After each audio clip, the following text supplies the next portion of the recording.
నెల్లూరు జిల్లాలోని కొడవలూరు మండలం రాచర్లపాడు వద్ద జాతీయ రహదారిపై చోటు చేసుకున్న ఘోర రోడ్డు ప్రమాదంలో ఇద్దరు యువకులు మృతి చెందారు.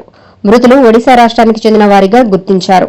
అయితే ప్రమాదం ఎలా జరిగిందనే విషయంలో పలు అనుమానాలు వ్యక్తమవుతున్నాయి.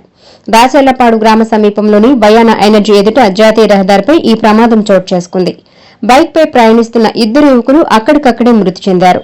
మృతులు ఒడిశా రాష్ట్రానికి చెందిన బాదల్తో పాటు మరో యువకుడు జనసిత్తల్గా పోలీసులు గుర్తించారు. వీరు సున్నపబట్టి సమీపంలోని బీఎంఆర్ ఫ్యాక్టరీలో పనిచేస్తున్న కార్మికులు.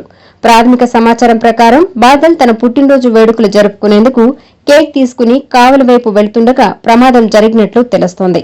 అయితే ఘటనా స్థలంలో కనిపించిన పరిస్థితులు పలు అనుమానాలకు తావిస్తున్నాయి. ప్రమాదం జరిగిన ప్రదేశానికి సుమారు 800 మీటర్ల దూరంలో బైక్ డివైడర్ పక్కన ఉండగా ఇద్దరి మృతదేహాలు మాత్రం ప్రమాద స్థలం నుంచి సుమారు 20 మీటర్ల దూరంలో వేరువేరు చోట్ల పడి ఉండడం గమనార్హం. దీంతో వీరిని ఏదైనా గుర్తు తెలియని వాహనం ఢీకొట్టి వెళ్లిపోయిందా లేక మరేదైనా కారణం ఉందా అనే కోణంలో పోలీసులు దర్యాప్తు చేస్తున్నారు.